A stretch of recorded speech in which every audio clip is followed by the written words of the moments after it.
Ok, bueno, muy buenas tardes a todos los presentes en este evento. Nuestra gratitud en nombre de la Escuela de Comunicación Social de la Universidad Católica Andrés Bello, a nuestros ponentes, nuestro querido profesor José Vicente Carrasquero, quien durante muchos años fue profesor nuestro acá en el campus de Montalbán. Bienvenido también el profesor Jorge Orellano, quien pertenece a la Universidad Hermilio Valdizán, concretamente a la Escuela Profesional de Sociología de la Facultad de Ciencias Sociales y de la Comunicación. Agradecido pues por su deferencia, por su tiempo, por sus conocimientos. Y también bienvenida Carmen Arteaga, quien es nuestra profesora de opinión pública y también profesora de sociología política.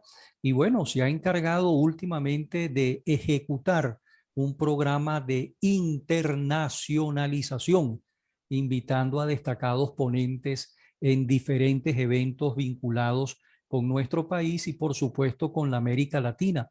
El caso que nos ocupa hoy es el de la situación política que vive el Perú, concretamente el caso peruano, donde, bueno, producto de esta elección, pareciera que el pueblo peruano está entrampado y no haya, pues, si plantearse un adelanto de elecciones o si convocar a un proceso constituyente. De allí que la profesora Carmen Arteaga consideró prudente invitar pues a Jorge Orellano, que es profesor in situ y conoce mejor que nadie el caso peruano, y también a José Vicente Carrasquero, profesor de la Kaiser University, allá en Florida, en los Estados Unidos, y integrante, promotor de un instituto de estudios de opinión pública que lleva el nombre de Federico Welsch, de Friedrich Welsch, persona muy querida por todos los que estamos acá en Venezuela y por supuesto en este foro. De manera pues que ratifico mi gratitud a Carmen Arteaga, a Jorge Orellano, a José Vicente Carrasquero y le cedo el micrófono a Carmen Arteaga para que haga inicio de este evento que sin duda alguna será interesante y como bien lo dijo Genevieve en sus palabras iniciales, será grabado y luego montado en la página de YouTube de la Escuela de Comunicación Social de la Universidad Católica Andrés Bello. Muchísimas gracias y adelante.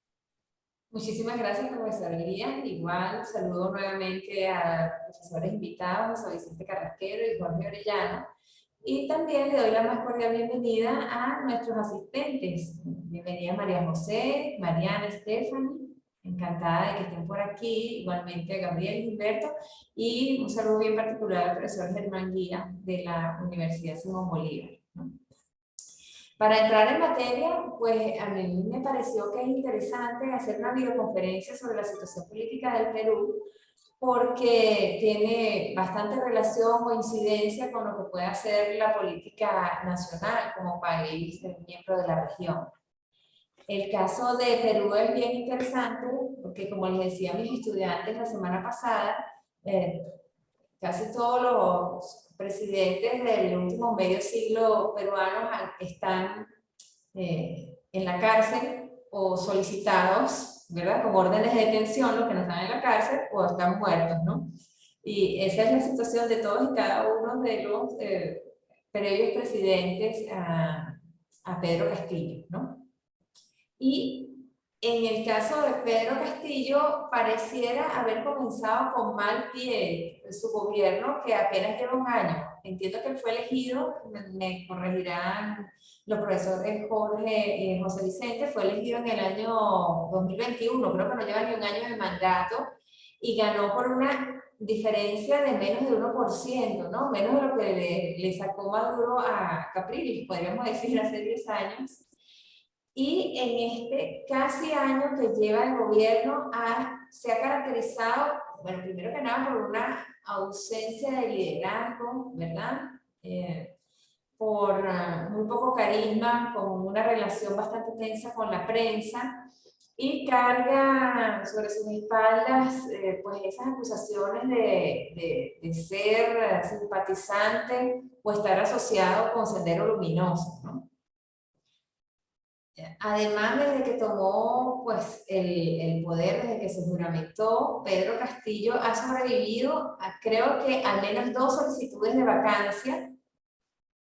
Se estaba negociando este año un adelanto de elecciones por incapacidad presidencial y por supuesto no han faltado sobre Pedro Castillo, al igual que los anteriores presidentes del Perú, acusaciones de corrupción, sobre todo las que tienen que ver con contrataciones a empresarios, ustedes saben, directamente con el Estado. Y bueno, distintas propuestas que han sido particularmente polémicas. Eh, Pedro Castillo recientemente, a pesar de que su popularidad realmente está por los suelos, diría yo, y que está bien comprometido en cuanto a su continuidad como presidente, él convocó a una asamblea constituyente, ¿no? Lo cual no debería sorprendernos porque fue una de sus promesas de campaña.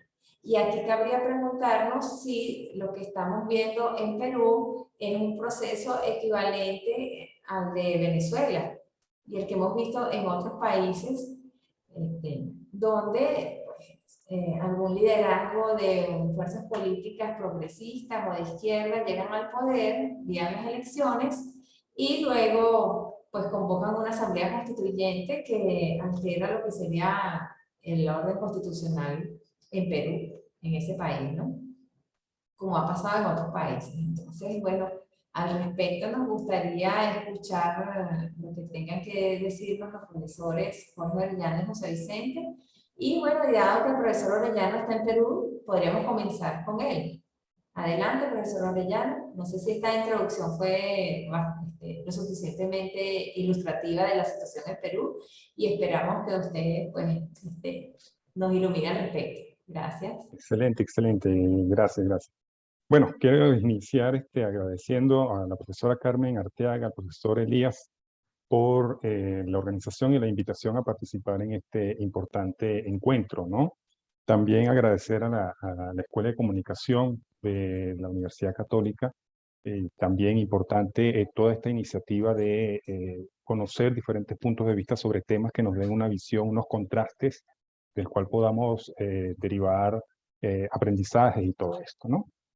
Entonces, y también, pues, además de agradecerles, felicitarlos, y también un placer compartir panel con el profesor Carrasquero. También fue mi profesor en el posgrado en Ciencias Políticas en la Simón Bolívar. Excelente recuerdo, gratos recuerdos, y muchos aprendizajes también, ¿no? Entonces, bien, con estas palabras, bueno, quiero dar inicio a lo que les voy a presentar, a la conversación, básicamente. Centrarme en el punto que tiene que ver con el proceso constituyente o de cambio constitucional.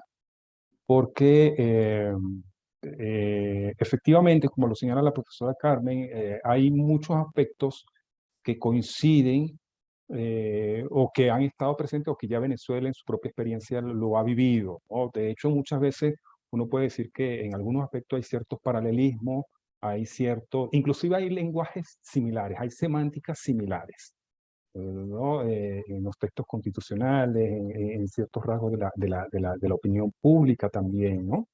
Entonces, efectivamente sí compartimos muchos puntos, que por supuesto cada experiencia con sus propias orientaciones, ¿no? Entonces, yo quiero comenzar básicamente por un señalamiento, ¿no? El problema constituyente en Perú no es nuevo. No es nuevo, ¿no? Y pudiéramos decir que hay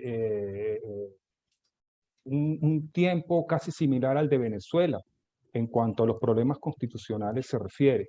Recordemos que Venezuela inicia un cambio constitucional en el 99 y entonces del 2000 hasta la fecha ha sido todo un problema derivado de la Constitución, ¿no?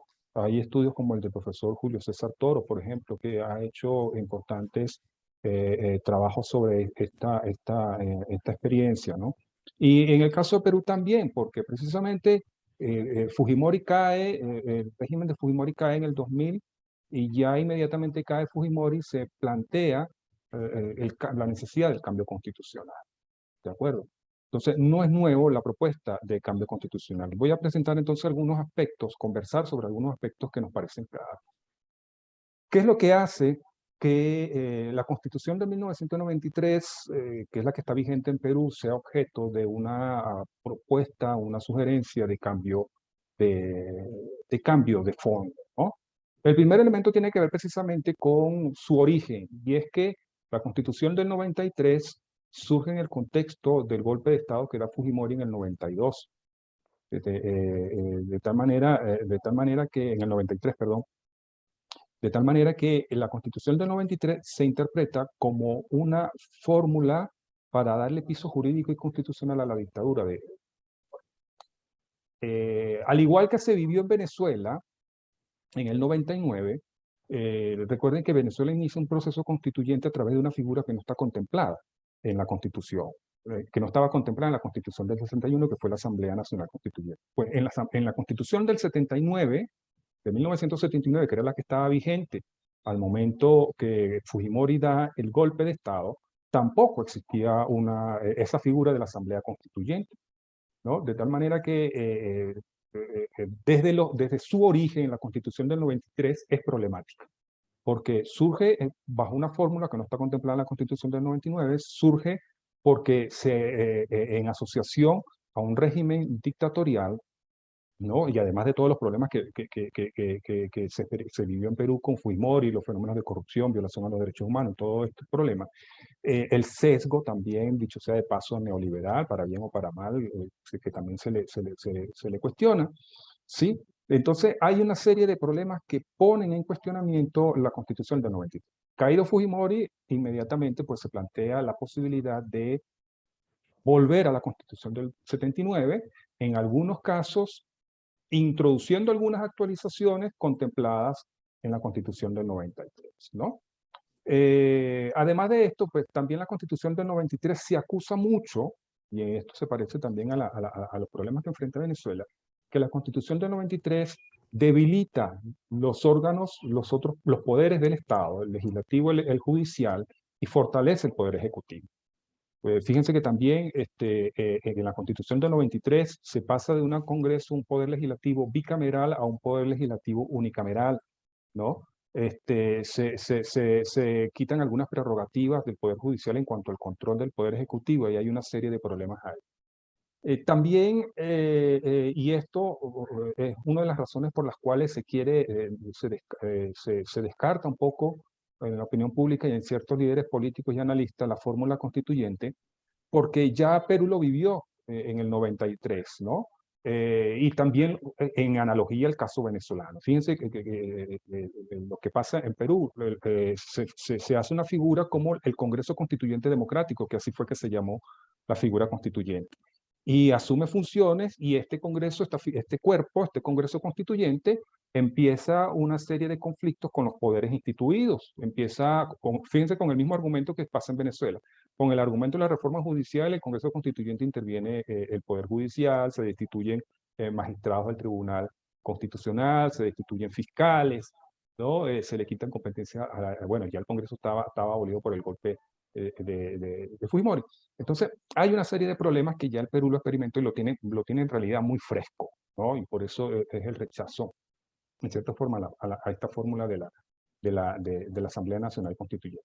Bueno, cuando cae Fujimori, que asume el poder Toledo, bajo el mandato de Toledo y en conversaciones con el Congreso, se crea en el Congreso la denominada Comisión de Constitución, ¿no? Reglamento y acusaciones, con la misión, con la tarea de elaborar un proyecto de reforma constitucional. Lo que se tenía en miras era dejar la Constitución de 93, ¿no? Y poner un nuevo orden constitucional. ¿De acuerdo? Entonces, esta comisión elabora una serie de, un anteproyecto que goza de cierto respaldo, y cuando se plantea en el debate en el Congreso, también se le hacen una serie de observaciones, comentarios, algunas modificaciones, pero no pasa más allá de esto. Entonces, la propuesta constituyente, de reforma constitucional, perdón, la propuesta de reforma constitucional queda estancada en el Congreso. De hecho, inclusive para darle impulso a la idea de cambiar la Constitución, se introduce en el Tribunal Constitucional un cuestionamiento acerca de la legalidad de origen de la Constitución del 93 y el Tribunal Constitucional decide que no es procedente, ¿no? De tal manera que entonces, por esta decisión del Tribunal Constitucional, la Constitución del 93 queda prácticamente ratificada. El Tribunal Constitucional exige al Congreso que termine la tarea de elaborar el proyecto y que si ya lo tiene listo, que lo apruebe o no lo apruebe, pues, ¿no? Lamentablemente el Congreso de ese momento no terminó la tarea, no aprobó, no discutió, no aprobó nada. Y el problema del cambio constitucional, queda en suspenso hasta el día de hoy, que queda sin solución, ¿no? Queda sin solución. De este proceso llama la atención en varios problemas, varios temas que pueden tener relevancia en el actual momento, en el contexto de esta propuesta de Asamblea Constituyente. Una de estas, pues, sería sería el texto base, para la nueva Constitución, y esto remite a la Constitución del 79. Que dicho sea de paso, también algunos analistas la han cuestionado, porque también la Constitución del 79 surge en el contexto de la dictadura militar, y entonces los críticos, los que defienden la Constitución del 93, cuestionan la Constitución del 79, alegando que la Constitución del 79 sirvió para legitimar el poder de los militares, ¿no? Y entonces que el régimen de los militares, que recordemos además de una orientación muy estatista, entonces se dice que la Constitución del 79 es estatista y la Constitución del 93 es neoliberal, y entonces hay una serie de cuestiones ahí bastante problemática, ¿no? Pero en todo caso es la referencia a la Constitución del 79 por lo contemplado en cuanto a equilibrio de poderes, por lo contemplado en cuanto a el poder del Estado, que había sido minimizado pues, en la Constitución del 93 y este tipo de elementos. Pero además del texto, es la idea también de cuál iba a ser la fórmula, ¿no? Ya de hecho, en la misma época del presidente Toledo, se plantearon tres posibilidades. La primera de ellas era que una reforma constitucional se llevase a cabo bajo las funciones del propio Congreso a través de las deliberaciones ordinarias, ¿no? Se discute a través del Congreso y si se logra una mayoría casi que absoluta, por lo menos de 2/3 partes de los miembros del Congreso, se aprueba en las dos discusiones, se aprobase automáticamente. Desde el punto de vista constitucional, una reforma constitucional debe aprobarse en el Congreso y luego aprobarse por referéndum. Cuando la discusión en el Congreso se apruebe con 2/3 partes, no hace falta el referéndum, ¿no? Entonces, esa era una de las opciones. La otra opción era un Congreso con competencias constituyentes, es decir, igual dedicado estrictamente al proyecto de reforma constitucional, sin necesidad, obviamente, después del proceso de confección de la Constitución, someterlo a referéndum. Y la tercera fórmula era la Asamblea Nacional Constituyente, que en ese momento no tenía respaldo. Entonces, la idea de constituyente no es nueva en Perú en los últimos años. Y menos si tomamos en cuenta, como lo refieren los historiadores, pues que Perú técnicamente no ha tenido una Asamblea Constituyente, ¿no? Nada más ha tenido dos, la que dio paso a la del 79 y la que dio paso a la del 93. ¿No? Entonces, hay algo ahí como que también inquieto por probar esa novedad, pero bueno, ya nosotros sabemos qué experiencia se ha vivido en esto. Entonces, esto no significa, señores, que la Constitución del 93 no haya sido sometida a una serie de revisiones y modificaciones. De hecho, han habido una serie de reformas parciales muy importantes. Una de ellas, por ejemplo, fue la eliminación de la reelección inmediata, ¿no? Con Fujimori, pues estaba la reelección inmediata y de hecho el mismo Fujimori se reeligió de manera inmediata con esa norma, ¿no? Se ha discutido la igualdad de género en cuanto a la composición del Congreso, se han llegado ahí algunos acuerdos. Se eliminó la inmunidad parlamentaria con toda esta supuesta idea de a través de eso combatir la corrupción y todos estos elementos. Y actualmente, por mencionar algunos, de los más importantes, hay un proyecto ya de discusión, aparentemente ya está aprobado, de restaurar la bicameralidad del Congreso, ¿no? Entonces, ha habido unas reformas en la Constitución bien importantes, pero son reformas parciales, muy puntuales. Están alrededor de más o menos 18, 20 reformas importantes, ¿no? Por eso que uno habla de problema constitucional, es decir, sigue siendo objeto de conflictos, ¿no? de arreglos institucionales, todo el orden constitucional. Entonces, desde el punto de vista de lo que es poner en suspenso el cambio constitucional en su totalidad, ha sido sustraído del debate público, del debate político, ¿no? Como lo dicen los analistas, el tema quedó prácticamente para el mundo académico y para los especialistas, ¿no? Entonces es en la academia, los analistas, los científicos sociales quienes discuten acerca de el análisis pues, comparativo. Hay muchísimo sobre la Constitución del 93, qué ventajas puede tener, qué sentido de progresividad puede tener en comparación con la del 79. Sin lugar a dudas, esto ha generado también ciertas parcialidades. Hay análisis muy sesgados en torno a favor de la del 93, hay otros que están a favor del 79, hay unos que admiten que, bueno, la del 93 necesariamente tiene muchos aspectos problemáticos,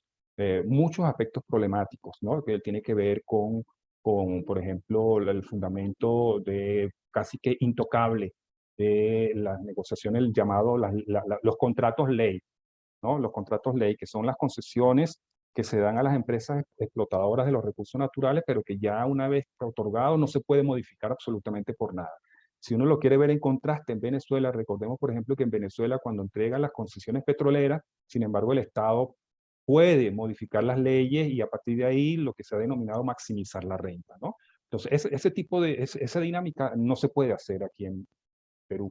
Y a veces se interpreta que esto genera una pérdida de recursos para el Estado peruano, que dicho sea de paso tampoco es nuevo porque hay una larga historia en Perú en donde las negociaciones hechas por los dirigentes políticos han perjudicado mucho los intereses del Estado peruano, ¿no? También hay elementos problemáticos, pero ya esto tiene que ver para otro tipo de discusión, otro tipo de evento, ¿no? Por ejemplo, el artículo 110 de la Constitución del 93, ya quisiera, por ejemplo, Chávez o Maduro, el malogrado Chávez, tener un artículo como este. El artículo 110 dice que el presidente de la República encarna la nación. Lo dice así la Constitución, ¿no? Entonces, uno de los elementos por los cuales se dice también que la Constitución del 93 es muy presidencialista, muy favorable al Poder Ejecutivo, y son elementos que si uno lo ve con detenimiento, pues indiscutiblemente son problemáticos. Claro, pero de ahí a decir, bueno, hace falta cambiar todo, bueno, ya ese es otro tipo de problemas, ¿no? Entonces, bueno, han habido algunas reformas parciales. Ahora, entre la discusión de lo que es la discusión que tiene que ver con los riesgos que puede conllevar un proceso constituyente, hay muchos, ¿no? Y de hecho, los análisis que nos dicen que uno de los primeros riesgos es que un cambio constitucional implica diseñar un nuevo pacto social. El problema es cuál va a ser el contenido, porque no hay certeza de cuál va a ser el contenido de ese pacto social. Y por eso el gran dilema uno lo ve hoy día en la opinión pública. La opinión pública uno lo ve, mira, los analistas dicen, bueno, sí, no es el momento para hacer una constituyente, pero no es el momento para hacer una constituyente, ¿por qué? Porque cuál es la fuerza política que está promoviendo esta idea, ¿no? Y entonces ya de ahí se puede deducir cuál es el tipo de problema o el contenido del pacto social que se va a tener con una nueva constituyente. Entonces no hay certeza del contenido de ese nuevo pacto, ¿no? No hay fiabilidad de la fuerza política que la están promoviendo. Por otro lado, se tiene la idea de que esto puede generar escenarios conflictivos que puedan profundizar más la inestabilidad política en el país, ¿no? Estamos en un momento en donde, bueno, hay una polarización política, seguramente más por razones de desencuentros en cuanto a fines políticos, ¿no? De negarse, pues, ¿no? A comprender cuáles son las normas en las cuales uno pueda tener acuerdos y trabajar conforme a eso, ¿no? Porque no podemos decir que hay una polarización ideológica, por lo menos desde mi punto de vista, o sea, yo creo que el Perú, la situación de Perú, hay un desdibujamiento ideológico. Eh, y esto inclusive en los análisis se ve, ¿no? Cuando hablamos de izquierda, derecha y centro, que también es un problema, ya ¿qué significa izquierda, qué significa derecha, qué significa centro? Eso, bueno, ideológicamente pues, es cuestionable, ¿no? Entonces, ese es uno de los grandes problemas. También puede crear conflicto de poderes que ya lo vivió Perú en el escenario, en la experiencia constituyente del 93. Entonces, no quieren volver a repetirse ese problema, que una constituyente empiece a quitarle competencias y funciones a poderes como el Poder Judicial, la Fiscalía, ¿no? Y bueno, entre otras cosas, la fragmentación política. Hay otros aspectos que, bueno, lo podemos dejar para conversar más tarde. Y es dentro de este escenario, para ya terminar, dentro de este escenario donde entra pues la propuesta de Perú Libre, ¿no? Perú Libre, que pudiéramos decirlo prácticamente cerrón, ¿no? Porque aquí en Perú prácticamente hablar de un partido político es hablar del dueño del partido político, ¿no? Y prácticamente el dueño, el mandamás de Perú Libre es Cerrón. Y bueno, nada más con ver el currículum de Cerrón ya uno puede derivar algunos elementos problemáticos, ¿no? El hecho de que, que Cerrón diga, bueno, que estudió en Cuba, pues ya usted podrá deducir que se puede esperar de este personaje. No, me disculpan si exagero, pero bueno. Entonces, para ponerlo muy rápidamente, si uno revisa el ideario político del partido de Cerrón, Perú Libre, ellos se definen como marxistas-leninistas y mariateguistas, ¿no? Pero además, entre uno de sus elementos, sus propósitos, sus objetivos políticos está convocar a un cambio constituyente, un cambio constitucional vía Asamblea Nacional Constituyente. Así lo definen ellos, ¿no? Para renovar o cambiar la Constitución, este tipo de cosas. Como también comparte la crítica a la Constitución del 93, también hace referencia pues, a la necesidad de unas reformas, actualizarla, la crítica de que si la Constitución del 93 es neoliberal y no favorece al pueblo y todo esto discurso bastante conocido. El problema es que la Constitución del 93 no contempla la figura de la Asamblea Nacional Constituyente como mecanismo de reforma. La Constitución del 93 única y exclusivamente acepta dos mecanismos de reforma. La reforma parcial contenida en el artículo 32 y la reforma total contenida en el artículo 206, y todo esto por vía de pasar por el Congreso. No admite la Asamblea Nacional Constituyente. De tal manera que la propuesta de Perú Libre se va a estrellar contra esto, ¿no? De hecho, ya se estrelló porque ya hace unas semanas se introdujo una idea de consulta y fue rechazada en el pleno del Congreso. De tal manera que aquí pudiéramos tener un problema si eventualmente hay algunos mecanismos por otra vía, pues se promueve esta Asamblea Nacional Constituyente. Pero en principio por el Congreso ya lo fue rechazado. Perú Libre va a seguir insistiendo en la idea de consultar a la ciudadanía si está de acuerdo o no con la Asamblea Constituyente. Eso estaría por verse. Pero más allá de esto, o mejor dicho, aunado a esto, hay que tener en cuenta lo siguiente, que es que Cerrón ya se ha señalado que una eventual Asamblea Nacional Constituyente va a tener el carácter originario. Y ya sabemos lo que eso significa, la experiencia que vivió Venezuela, ¿no? Recordemos que la Asamblea Nacional Constituyente, en principio, nada que ver con ser originario, pero una vez que asume el poder se declara originario, ¿no? Y declararse originario significa estar por encima de todos los otros poderes que puedan estar vigentes para ese momento. Estos elementos que se desprenden de la propuesta de Cerrón, pues, hacen relevante la preocupación por los riesgos que se habían mencionado hace rato por muchos analistas, ¿no? De tal manera que, bueno, lo que se puede enfrentar Perú eventualmente es, sí, efectivamente, un problema grave de estabilidad constitucional, estabilidad institucional, ¿no? Lamentablemente, toda esta situación lo que refleja, pues, una cierta incapacidad por parte de las élites políticas en cuanto a lograr un acuerdo mínimo. A pesar de que en Perú, tras la caída de Fujimori en el 2002, se promueve una suerte de acuerdo entre las fuerzas políticas, que es el denominado Acuerdo Nacional, suscrito en el 2002 y que de hecho sigue vigente, pero parece que nadie le hace caso, ¿no? Yo siempre le digo a la gente, bueno, si los candidatos políticos le hicieran caso al Acuerdo Nacional, que de hecho tiene una página de internet donde hay una propuesta, hay análisis, hay estudio, hay proyección y todo lo demás, si le prestaran atención a ese Acuerdo Nacional, no dijeran tanto disparate en sus promesas políticas, ¿no? En sus campañas políticas. Pero bueno, hay algunas cosas que, bueno, pudiéramos dejarlo para la conversación. Creo que esto es todo lo que puedo, en principio, brindarles. Y bueno, gracias por la atención y quedo entonces atento a sus interrogantes, ¿no? Le doy el pase al profesor José Vicente. Muchísimas gracias, profesor Orellano. Por aquí ya tengo unas preguntitas que las que nos gustaría que nos respondiera al final de la intervención del profesor José Vicente. Entonces vamos a organizarnos así. los asistentes pueden ir anotando sus preguntas y si quieren las pueden ir escribiendo en la sección de preguntas y respuestas para tratarlas al final de la intervención del profesor José Vicente Carrasquero, ¿no? Entonces, es muy ilustrativa su presentación y pasamos ahora con el profesor Carrasquero cuando quiera.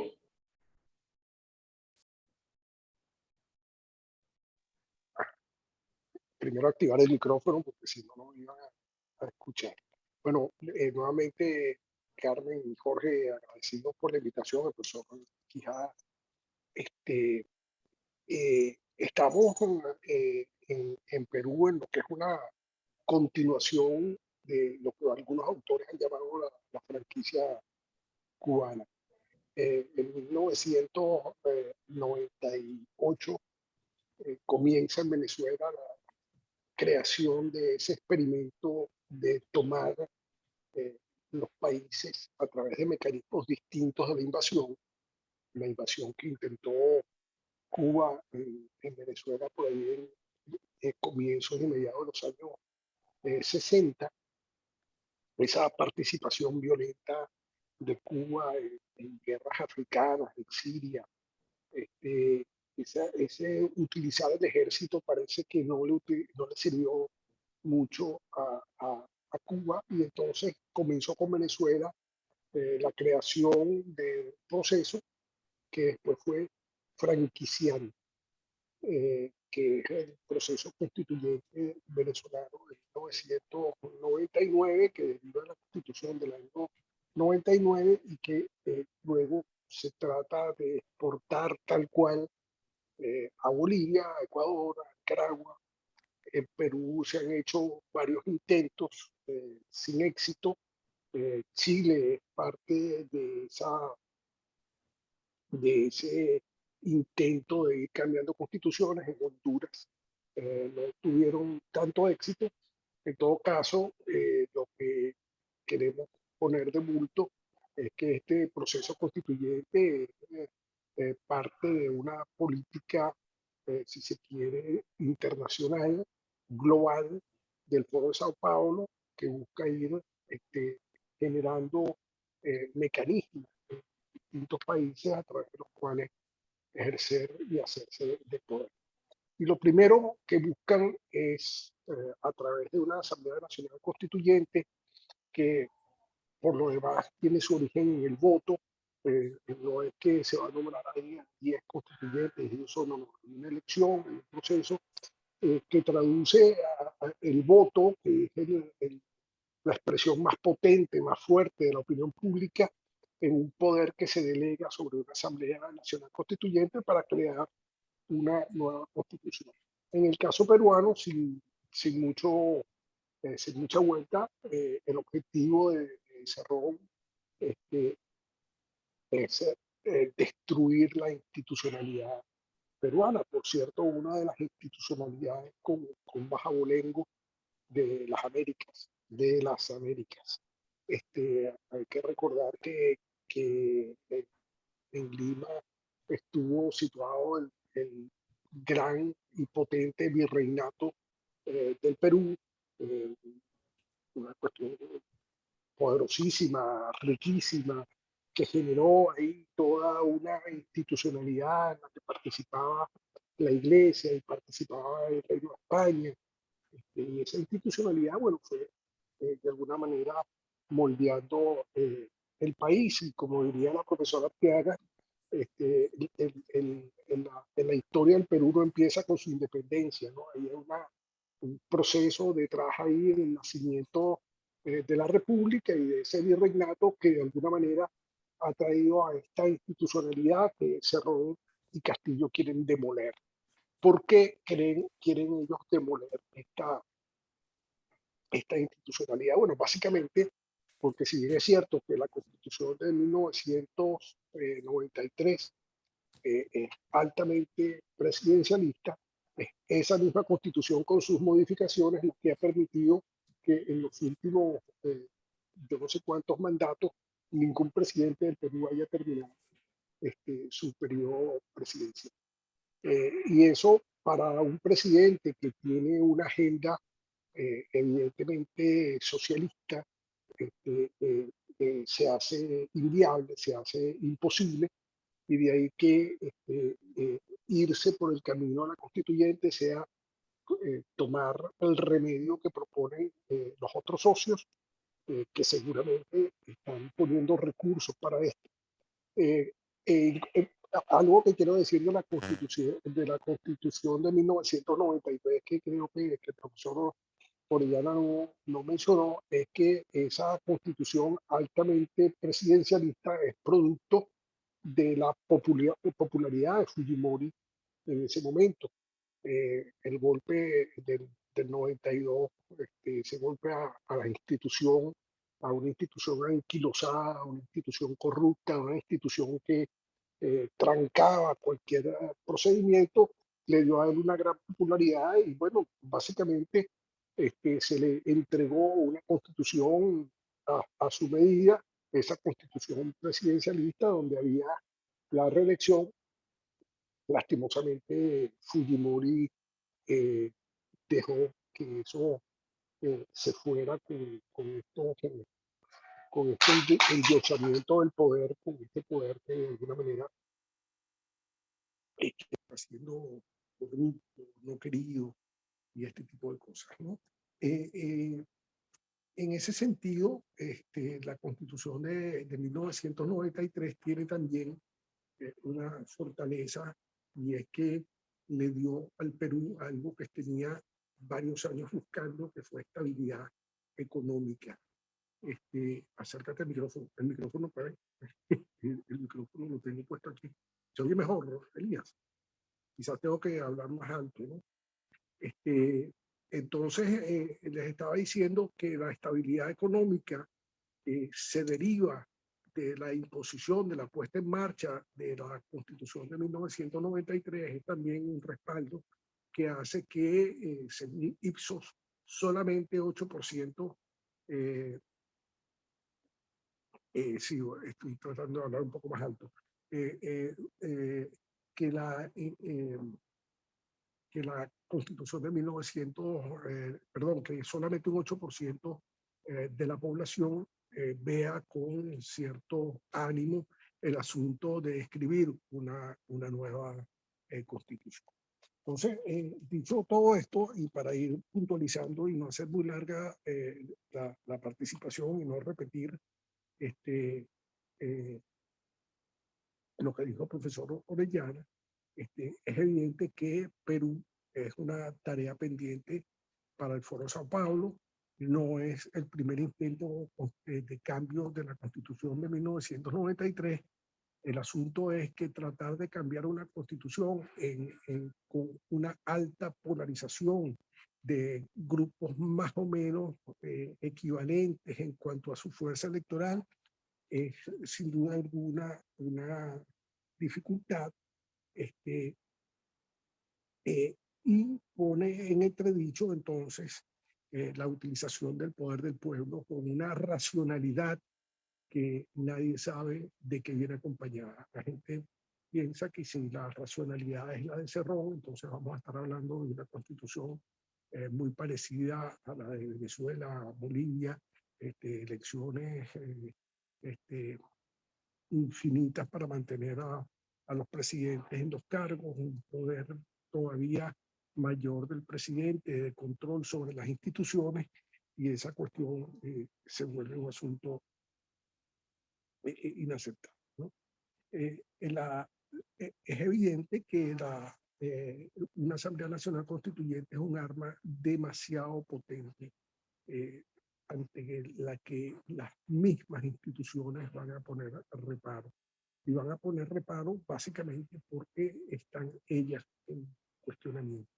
Y por supuesto, en la política es reconocible, deseable que cada quien trate de mantener sus cuotas de poder.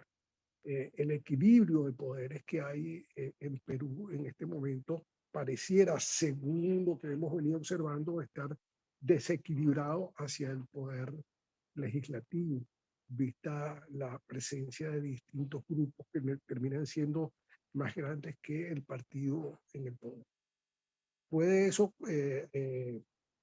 resolverse con una Asamblea Nacional Constituyente. Bueno, no están diseñadas para eso las asambleas constituyentes. Entonces, la pregunta que nos tenemos que hacer es si los problemas que se quieren resolver a través de una Asamblea Nacional Constituyente son verdaderamente de tal envergadura que necesiten una reescritura de las normas de condominio, por llamarlo de alguna manera, del país, y si eso verdaderamente se va a traducir en la posibilidad de lograr esos objetivos. Porque en estos momentos populistas que vivimos, y está el caso chileno al lado, que de alguna manera afecta negativamente la posibilidad de hacer una constituyente en Perú, la gente ve que estas cosas se llenan de unas promesas que al final no hay evaluación alguna de si esas promesas pueden ser verdaderamente cumplidas. Entonces, detrás de eso vienen las frustraciones, detrás de eso viene un clima social que empieza a deteriorarse, vienen las manifestaciones y vienen todo este tipo de problemas que evidentemente en Perú quiere evitar. Las manifestaciones que se han visto en Perú en pro de la constituyente y en contra de la constituyente hasta ahora han sido manifestaciones que se han podido manejar dentro del ámbito de lo pacífico, pero bueno, siempre hay que observar que siendo una herramienta de carácter político, puede entonces comenzarse a hacer uso de la violencia para tratar de promover este tipo de movimientos o de acciones, tal como se hizo en Chile en años pasados. Yo con eso termino, Carmen, y pasamos al asunto de las discusiones, preguntas, propuestas.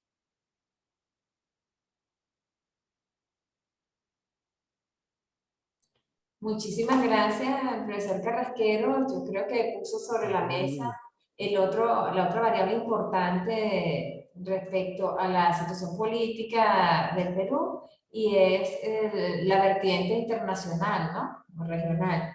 Yo, bueno, como todavía no hay preguntas y respuestas, no hay preguntas, yo quisiera hacer un comentario para los dos, ¿no? Un comentario-pregunta. Ciertamente pareciera que hay una situación estructural, ¿verdad?, de larga data, de acuerdo con lo que nos estaba exponiendo el profesor Orellano con la Constitución de 1993. Claro, al ser problemática de origen, arrastra una serie después de cuestionamientos hacia su legitimidad, etc. Pero entonces, vamos a decir, esta propuesta de Castillo, o como muchos dicen, esta propuesta de Cerrón, que se dice que es el poder detrás del trono realmente, en el caso de la presidencia del Perú, ¿no será que se están aprovechando de una coyuntura para adelantar lo que el profesor Carrasquero llama la receta cubana, la receta del Foro de Sao Paulo, ¿no? Que es llegar al poder, a convocar una asamblea constituyente y eternizarse en el poder? Además que hay otra cosa bien interesante, ¿no? Y es que este tipo de proyectos pareciera que en esta década pues está teniendo una vuelta, un auge, que lo estaría consolidando en Hispanoamérica, me atrevería a decir yo, ¿no? Si vamos a contemplar inclusive la situación española. Boric, como lo mencionó el profesor Carrasquero, pues acaba de ganar las elecciones en Chile y también está promoviendo una Asamblea Nacional Constituyente. Petro pareciera que es el virtual ganador de las elecciones presidenciales en Colombia. Y si nos atenemos a lo que sería la discusión o la polémica que ha habido con respecto a la próxima cumbre de las Américas, pareciera que este tipo de gobiernos tienen bastantes simpatías, ¿no? Entre, por ejemplo, México, por supuesto Bolivia y otros países centroamericanos. Y aquí me quería yo, con este contexto, quería preguntar algo, ¿no? El profesor Orellano nos dice que la Constitución del 93 en Perú no contiene la figura de la Asamblea Nacional Constituyente, pero la Constitución del año 61 aquí en Venezuela tampoco la contemplaba, ¿no? Y sin embargo, bueno, ya estamos donde estamos. a raíz de una Asamblea Nacional Constituyente del año 99. Mi pregunta sería, ¿tiene Castillo o Cerrón, para sincerar la situación, el suficiente poder en Perú como para adelantar allá un proceso equivalente al que adelantó Chávez al principio de su gobierno, de su primer gobierno? Dado que la Asamblea Nacional Constituyente pues tampoco existía como figura en la Constitución del 61. Eso por una parte, ¿no? Y por otra parte también para los dos, pero a raíz de lo que comentó el profesor Carrasquero sobre el orden internacional, yo me preguntaría si la decadencia del orden liberal occidental, que aparentemente estamos atestiguando hoy en día, facilitará la consolidación del castrismo en Hispanoamérica y el proyecto constitucional de Pedro Castillo no sería una evidencia de ese avance de este proyecto político. Gracias. Y por aquí hay otras preguntas. Ya las anoto. Bien. Bien, profesor Carraquero, si quiere iniciar la respuesta. No, no, Jorge, te doy la mano, como dicen. Está bien, está bien. Bueno, la pregunta de la profesora Carmen con respecto a ese suceso es bien curioso, ¿no? Porque precisamente, si uno revisa la experiencia venezolana, efectivamente, la Constitución del 61 no contemplaba la figura de la Asamblea Nacional Constituyente. Pero hubo unas situaciones políticas, sociales, jurídicas, que se combinaron y que dieron paso a la convocatoria de la Asamblea Nacional Constituyente. Para decirlo rápidamente, en Venezuela, la Constitución del 61 ya había sucumbido, vamos a decirlo así, o había sido un objeto de una crítica de parte de todos los sectores, todos los actores políticos, ¿no? Recordemos que inclusive en el Congreso de la República de Venezuela se creó la Comisión Caldera, que fue la comisión para revisar la reforma, para revisar la Constitución y promover una reforma constitucional. Inclusive hubo problemas, se ventiló una asamblea constituyente como una fórmula para renovar la constitución, renovar la institucionalidad de Venezuela a propósito de problemas como por ejemplo la idea de atender la pobreza, resolver problemas de la corrupción y muchos otros tipos de problemas, ¿no? Entonces una deslegitimación muy generalizada de la constitución del 61 que en un momento determinado condujo a esta salida, con la combinación de otros factores, ¿no? Porque si bien Chávez gana en el 99, en el 98, cuando se somete a consulta si es posible o no convocar una asamblea constituyente en una figura que no está, y si mal no recuerdo, creo que fue un grupo de abogados que hizo la consulta a favor para esclarecer la propuesta de Chávez, y creo que si mal no recuerdo, fue un grupo de abogados de la Universidad Católica también, que después solicitó una consulta para refutar esa idea, si mal no recuerdo fue así. El hecho es que se combinan dos factores. El primero es el recurso de interpretación de la Corte Suprema de Justicia, amparado no en la Constitución, sino en la Ley Electoral y Participación Ciudadana. Creo que se llama la ley de elecciones allá en Venezuela, ¿no? Entonces, ¿qué es lo que dice la Asamblea, la deliberación de la Corte Suprema de Justicia? Que el régimen democrático se sostiene en dos pilares: la voluntad popular, la soberanía popular y el marco constitucional. Uno representa el poder constituyente, el otro el poder constituido. Un poder constituido no puede estar por encima del poder constituyente. Por ahí fue la reflexión, el análisis que sustenta la decisión del magistrado. Pero además de eso, el magistrado se apoya en la ley de justicia, y él señala que ya en la ley se reconoce la importancia, la preponderancia de la voluntad del pueblo de impulsar los cambios institucionales que requiere, ¿no? Y de hecho hay un artículo en la ley electoral donde dice, pues, se podrá consultar al pueblo si necesita, ante cosas, si mal no recuerdo, es algo así como ante asuntos trascendentales para el país, para la nación, se le podrá consultar al pueblo. Entonces, amparado en estos dos elementos, la idea de que el pueblo es el poder constituyente y se manifiesta, y de hecho dijo, se manifestó en los resultados de esta elección que ganó Chávez, ¿no? Y además de eso está presente, ya está instituido como un mecanismo legal, entonces sí tiene cabida consultar a la convocatoria de una asamblea constituyente, y eso le dio luz verde al proceso constituyente de Chávez, y a partir de ahí nadie lo pagó. ¿no? Y es más o menos lo que yo le digo, uno puede hacer una analogía en el contexto peruano. En el contexto peruano pasa algo similar de que uno sociológicamente lo puede ver, hay una construcción social que tiene que ver con una deslegitimación sistemática de las instituciones. Hasta ahora lo que he podido observar es que todavía no ha llegado hasta ahí, ¿no? Para bien o para mal, tal vez la crítica política se reduzca en ese eslogan que se vayan todos, por ejemplo, ¿no? Y no se haya construido un argumento mucho más inteligente que eso. Entonces, por ahí, y además, bueno, una muestra que es que el Congreso, pues el Congreso ha ratificado su función, ¿no? Toda propuesta de reforma pasa por aquí y lo han hecho valer hasta el momento, ¿no? Lo han hecho valer, diferente a lo que pasó en Venezuela, que no se hizo valer. Porque un poder como la Corte Suprema de Justicia, que por definición es quien debe defender la constitucionalidad, lo que hizo fue sepultarlo, ¿no? Y por eso la expresión de la presidenta de la Corte Suprema de Justicia en ese momento, cuando dijo algo así como que con esta decisión la Corte se suicidó, ¿no? En el entendido de que efectivamente ya con esta decisión usted condenó, echó por tierra todo el orden democrático de Venezuela y así fue hasta el sol de hoy, ¿no? Entonces, eso es posible que uno puede derivar un aprendizaje de la experiencia venezolana ah, ah, ah, de estos procesos, ¿no?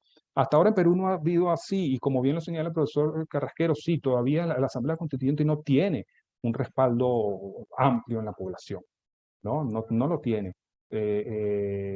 Y bueno, ciertamente hay elementos que se valoran mucho más, la estabilidad económica, ¿no? De alguna forma, dejando de lado pues este problema que tiene que ver con el divorcio entre ciudadanía y política, que es uno de los elementos que ayudaría a entender también, por ejemplo, por qué no se apoya o no se apoya una propuesta política. Pero además de eso está la idea, pues, ciudadano, y creo que esto lo comparten en muchos escenarios en América Latina, el ciudadano ha aprendido a resolver sus problemas sin necesidad de recurrir a la política. Entonces llega un momento en que, bueno, hay algunos puntos que de la política que no le interesa siempre y cuando ellos pueden resolver sus cosas por el estilo. Y aquí pudiera cobrar sentido pues la idea de la estabilidad económica que ayuda, ¿no? Pero no sería lo suficiente. En todo caso, pues es un aprendizaje importante a raíz de la experiencia venezolana, ¿no? Todavía no hay, y además las medidas que se están tomando en cuanto a reformas parciales de la Constitución han atendido de manera muy exitosa algunos aspectos, ¿no? Y tal vez si esto se refuerza, este sería el camino de cambio constitucional y no una constituyente. Es una apreciación, una proyección, no necesariamente tiene por qué ser así. Adelante, profesor Carrasquero. Sí, no, como dice el profesor Orellano, en el caso venezolano, nosotros asistimos a unos 2 quinquenios de demolición de la institucionalidad venezolana. Eh, una famosa novela venezolana donde uno, ¿ah? Antes de la llegada de Chávez. Antes de la llegada de Chávez, yo creo que Venezuela fue sometida a un experimento social fallido, ¿no? Hay un capítulo por estas calles donde uno de los personajes dice que no importa quién gane las elecciones, porque peor de lo que estamos no vamos a estar. Yo me imagino que el que escribió ese pedacito y el que lo dijo deben estar en este momento profundamente arrepentidos, porque se fue generando con el asunto de los notables, los medios de comunicación, un proceso de demolición de una institucionalidad que a la hora de la verdad no pudo defenderse. Lo único que le quedó fue suicidarse, ¿no? Como dijo el profesor Arellano.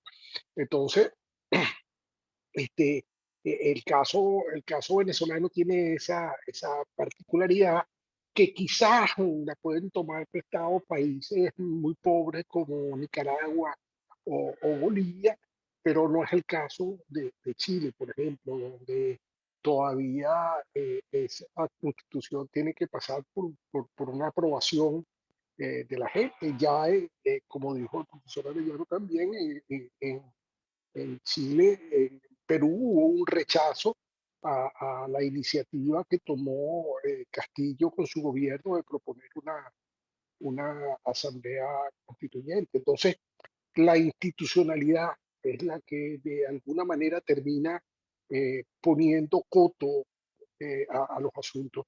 Fíjate que cuando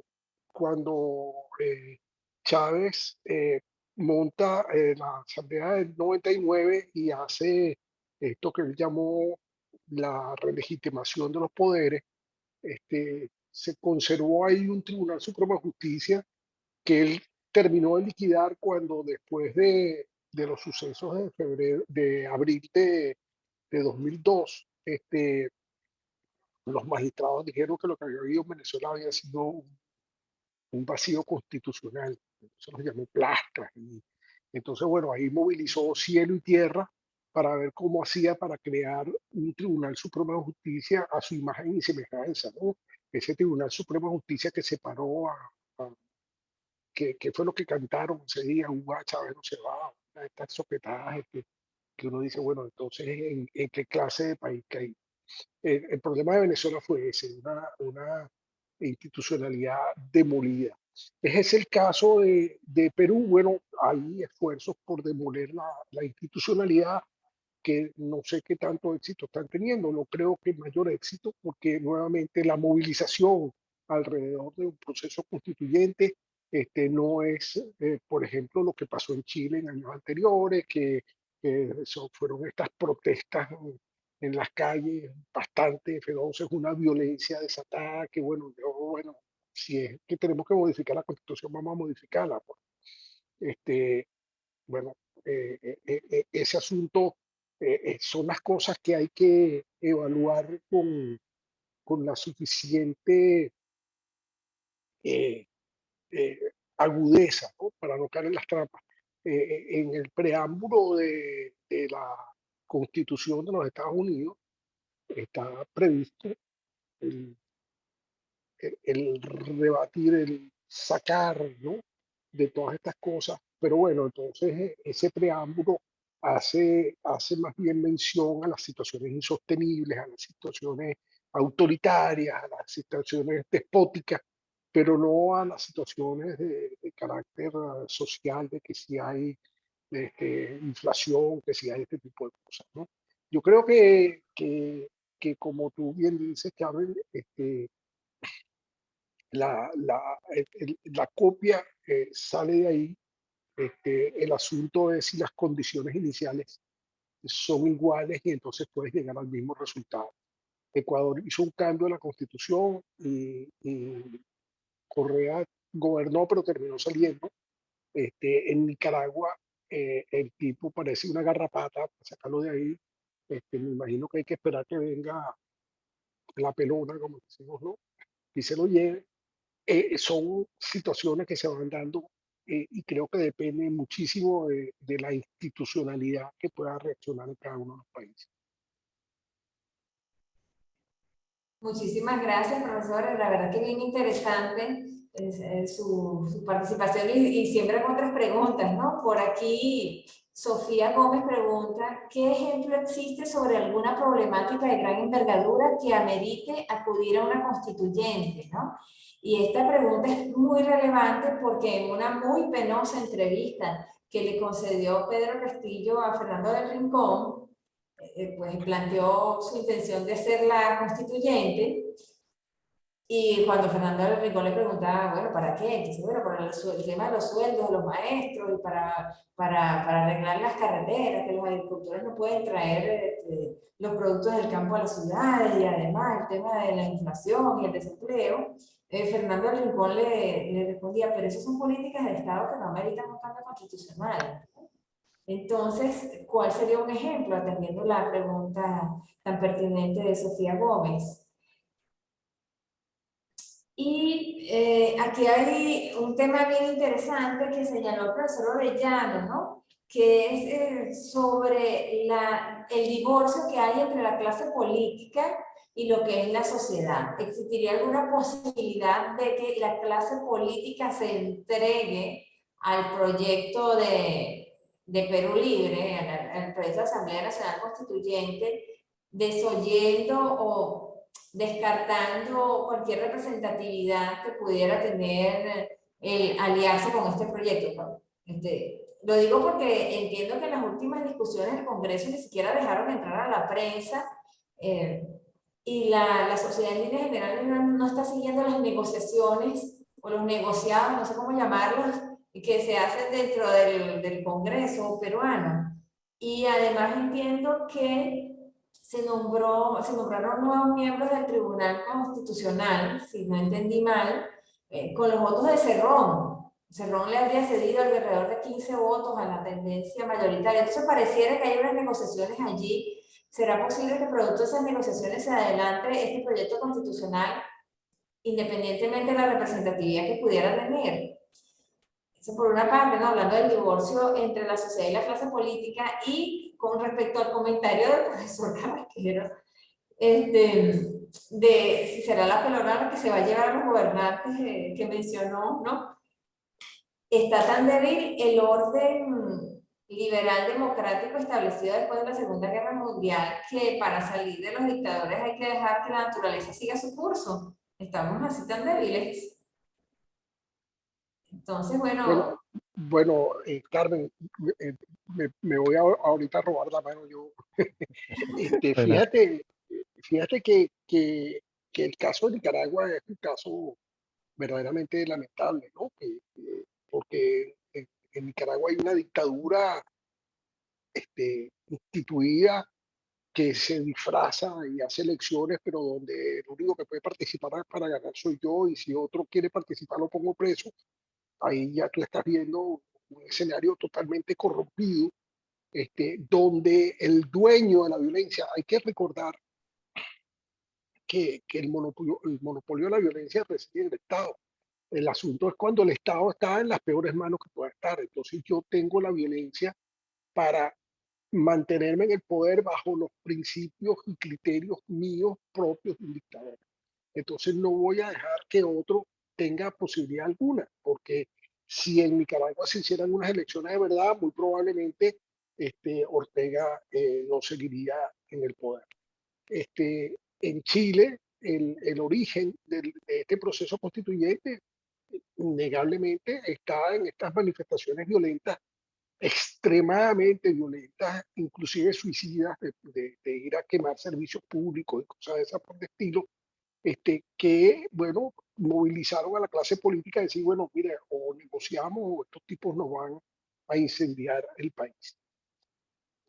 Lamentablemente, y esto no soy yo el primero en decirlo, las democracias son los primeros, es el sistema político que no es inmune a su propia destrucción, porque sus mecanismos son utilizados por políticos que no tienen, que no comparten los principios de la democracia, que no respetan los principios de la democracia ni sus valores, pero usan esos mecanismos de la democracia para demoler. El divorcio entre los políticos y los pueblos es una característica de América Latina. La gente anda por un lado y los políticos por otro, al punto de que el Banco Mundial generó un concepto que lo enseñamos en las clases de opinión pública, que era lo de la agenda pertinente. Es la agenda de los políticos pertinente, en términos de, es la agenda de los políticos lo que la gente espera. ¿Verdaderamente está dirigida a resolver esos problemas, o por el contrario generan una cuestión donde los intereses de ellos son los que son beneficiados? Y eso lamentablemente es una característica de él. Y finalmente, eh, ¿en qué momento haces tú una Asamblea Nacional Constituyente? Bueno, después de la Revolución Francesa, después de la Revolución Americana, después de que liberaste un país, 1811 en Venezuela, eh, ahí haces una Asamblea Nacional Constituyente. Después tienes que ver cómo vas modificando el asunto, pero no es posible que Perú esté caminando hacia su constitución número 12 o 13, que Venezuela tenga veintitantas. Estados Unidos tiene una, y es cortica. La constitución de Gran Bretaña no está escrita, está basada en los usos, las costumbres, y así uno va revisando que pareciera haber una correlación importante entre los niveles de desarrollo de los países y el número de constituciones que tienen. Ay, Dios. Bien, bien, Gracias. excelente, excelente, profesor. Adelante, adelante, Carmen. No, adelante, profesor Orellano. Sí. Bien, bien. Con respecto a la inquietud, sí, efectivamente, hay un problema bien importante con esto, ¿no? De hecho, la democracia, efectivamente, al definirse como un sistema abierto, pasa a ser un sistema indeterminado y lo abre a esta posibilidad, pues, de caer en garras de estos truanes de la política, ¿no? Estos rufianes de la política. Y destruirla, como efectivamente pasa mucho, ¿no? De hecho, hay un informe de una organización internacional en donde identifica, pues, una alta incidencia de regímenes democráticos que inciden en prácticas no precisamente democráticas, ¿no? Y bueno, aquí también pudiéramos efectivamente responder también con respecto a, pero más en un sentido teórico, ¿no? Para reflexionar sobre esto. Efectivamente, el hecho de que uno pueda describir un escenario en donde hay unas tendencias, como por ejemplo el hecho de que el marco constitucional no permite determinadas iniciativas, esto no es garantía de que esto va a ser así todo el tiempo, ¿no? No va a ser así todo el tiempo. O la política, si algo caracteriza a la política, como lo define Niklas Luhmann, es precisamente el carácter indeterminado de la política, ¿no? La alta volubilidad de la política. De tal manera que aquí cobra mucha relevancia se quiere esta premisa republicana, ¿no? Cuando dice el precio de la libertad es su eterna vigilancia, ¿no? Y aquí, pues, esto también es para contraponerlo a este problema, porque es un problema el que la ciudadanía esté desentendida de la política, ¿no? La ciudadanía debe estar vigilante de la política. Ahora, en cuanto a la inquietud, la pregunta de un ejemplo de algún hecho de trascendencia que amerite un cambio constitucional, el hecho de mayor trascendencia es la ambición totalitaria. No hay otra, no hay otra, porque como lo estamos viendo, pues en el caso peruano hay unas reformas que se están llevando a cabo paulatinamente, ¿no? Tal vez no de la mejor manera, pero por lo menos está demostrando que no hace falta una constituyente para modificar la constitución. Cosas muy elementales, muy importantes en un equilibrio de poderes y para el funcionamiento de la democracia, como lo es un Congreso bicameral, se está aprobando, ¿no? Un mecanismo de control del poder, eliminar la reelección inmediata, eso se hizo sin una constituyente. Entonces, hay muchos ejemplos, hay muchos elementos que de verdad no justifican una constituyente. Y lo único que justificaría es la ambición totalitaria, el querer hacer una constitución a la medida de mis ambiciones para yo poder hacer lo que yo quiera, ¿no? Y es uno de los grandes problemas, que es que la acción política muchas veces resulta incómoda en medio de tantas ataduras, ¿no? Es no saber cómo bregar con las contingencias, que es querer tener un poder para querer sobreponerse sobre todas las contingencias y todos los actores, todos los intereses de la ciudadanía. Ese es en todo caso el gran ejemplo que puede conducirnos a una constituyente, ¿no? Del resto, pues una reforma constitucional puede llevarse por otras vías de menor exigencia. En todo caso, está claro también, hay un problema en la cultura constitucional de América Latina. Hay un problema importantísimo que es querer ver a la Constitución como una solución a todos los problemas. Y esto conduce a identificar, o a mejor dicho, a perder de vista que la Constitución es básicamente, dentro del proceso de evolución histórico-política, un proceso de acuerdo básico de reglas de juego a partir del cual se van a desempeñar otras reglas de juego, ¿no? Y entonces se pierde de vista este concepto para identificar a la Constitución con proyectos políticos. De tal manera que en la medida en que yo deje de compartir ese proyecto político, entonces entra en cuestionamiento la Constitución. Es un problema que ya las teorías republicanas, por ejemplo, pensemos en Philippe Petit, ¿no? En donde uno de los elementos importantes que él señala es que la Constitución debe ser definida de tal manera que esté sustraída de la legislación ordinaria, de la política ordinaria, para garantizar estabilidad constitucional. Y eso obliga entonces a pensar en una constitución cuyos contenidos han de ser de carácter abstracto, más generales, más universales, más de reglas generales, ¿no? No un proyecto político. Igualmente lo podemos encontrar en John Rawls cuando señala en liberalismo político cuál es la idea de constitución que puede regir, ¿no? Y él lo dice muy bien cuando le dicen una constitución son un marco general, no es un proyecto político como tal, ¿no? Que dicho sea de paso, recordemos que el liberalismo político de Rawls empieza por una preocupación acerca del orden constitucional que ha de regir en un mundo pluralista, ideológicamente pluralista, ¿no? Políticamente pluralista. Entonces, eso también son elementos a partir de los cuales podamos repensar estos problemas. ¿De acuerdo? Bueno, no sé si habrá alguna otra inquietud. Bueno, muchísimas gracias, profesor. No, aquí un comentario de Germán Guía, el profesor Germán Guía, que si no será una agenda común que llevan los nuevos gobiernos, el llamado progresismo en Iberoamérica, ¿no? Sería como una buena, se te agradecería un comentario de cierre al respecto. Y para terminar también, la influencia que este proceso político en Perú pueda tener para Venezuela, de acuerdo con lo que ustedes estimen. Bueno, no sé si el profesor Carrasquero quiere responder. Yo creo que el profesor Carrasquero fue a ver el perro. Ah, no, ahí está. Sí, disculpe, es que se me escapó el asistente. Asistente. Fíjese, evidentemente que lo que pase en Perú tiene un impacto importante en el caso venezolano, que de hecho ya lo estamos viendo. Hay un caso que no he seguido mucho de una eh, eh, dirigente política venezolana que está siendo extraditada eh, o expulsada de Perú, espero que no sea Venezuela, y que es producto precisamente de estos pactos progresistas, como llaman. El progresismo está actuando mancomunadamente a nivel internacional.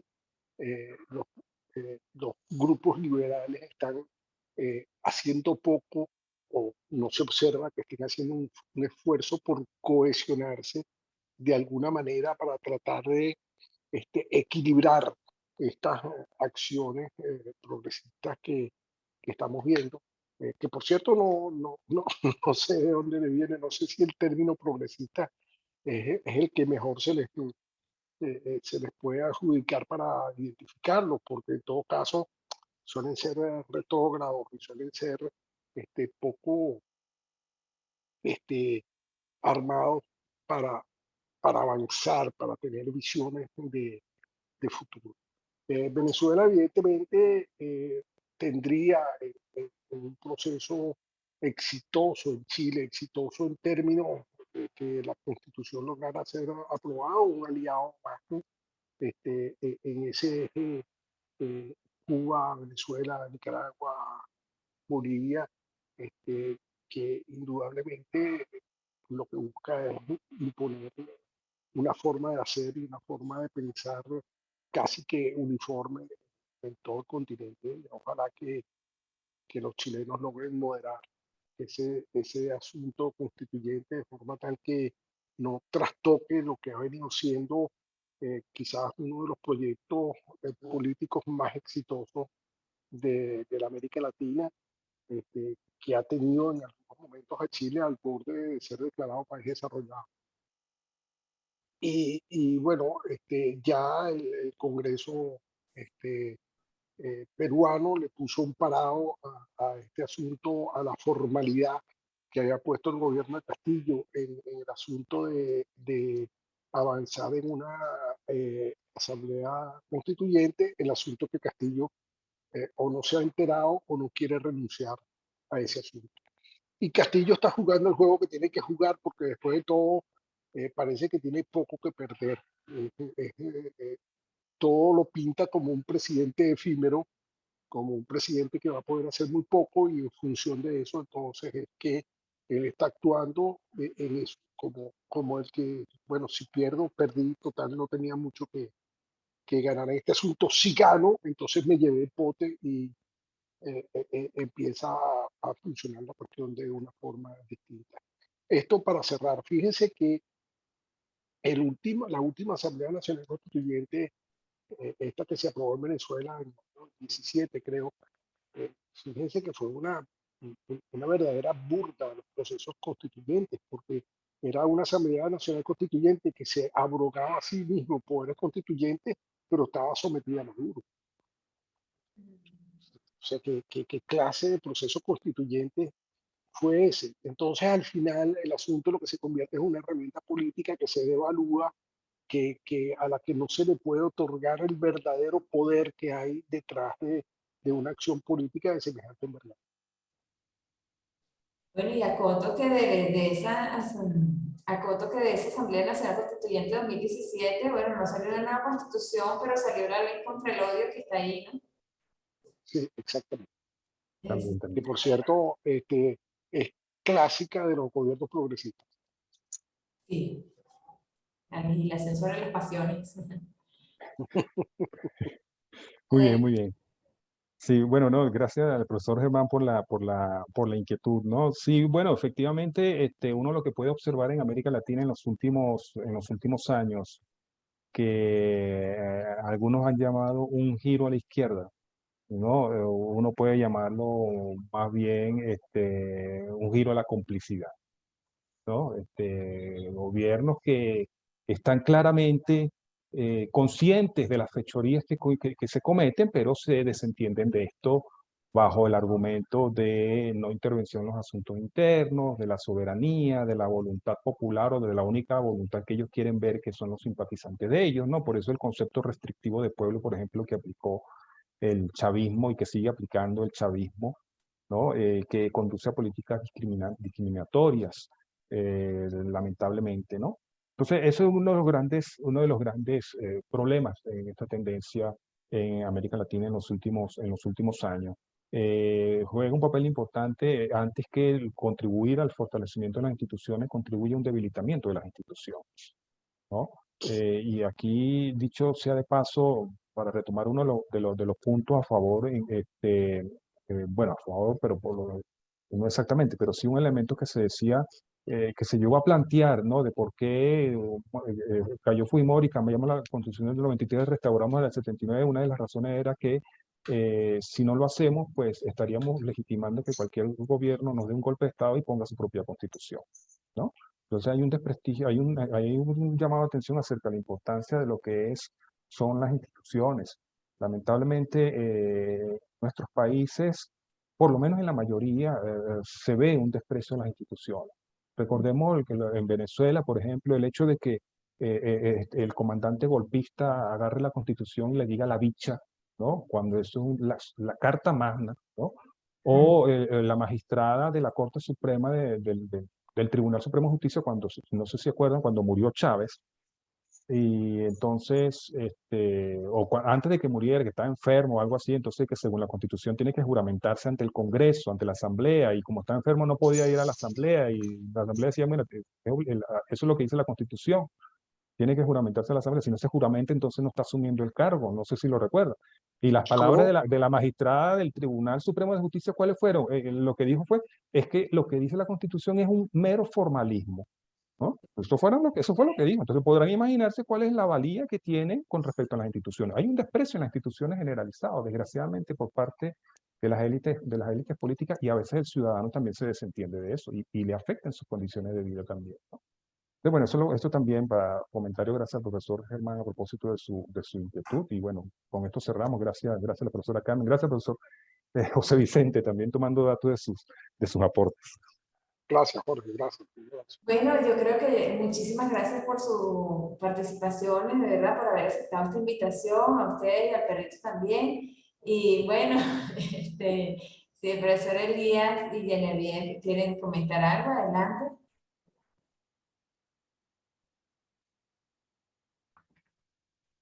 Bueno, por mi parte, muy agradecida con este webinar que estuvo muy interesante, muy productivo para difundirlo sobre todo a nuestros estudiantes de todas las cátedras, de todas las secciones, pues, de sociología política y de opinión pública. Creo que de verdad que el profe Carrasquero, a quien extrañamos muchísimo por la escuela, y los aportes del profesor Orellano fueron realmente muy valiosos. Muchísimas gracias y de verdad esperamos contar con ustedes en otra oportunidad. Al igual que Carmen, estamos agradecidos y atentos a estos increíbles, inventos que ella nos propone y que secundamos siempre. Bueno, muchísimas gracias. No sé si el profesor Elías todavía está conectado o puede, porque hay problemas realmente con las líneas, ¿no?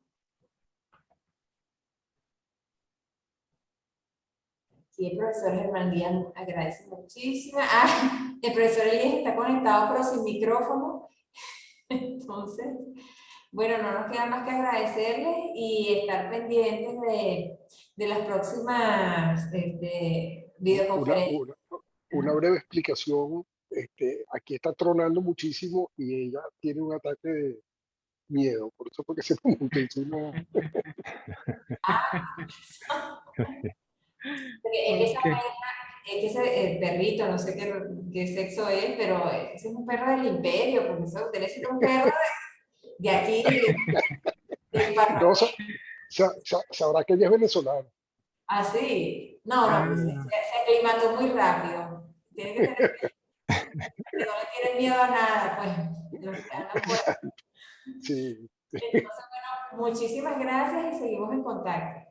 Gracias por Esta la invitación. Por la esta invitación. grabación va a estar disponible en el canal YouTube de la Escuela de Comunicación Social.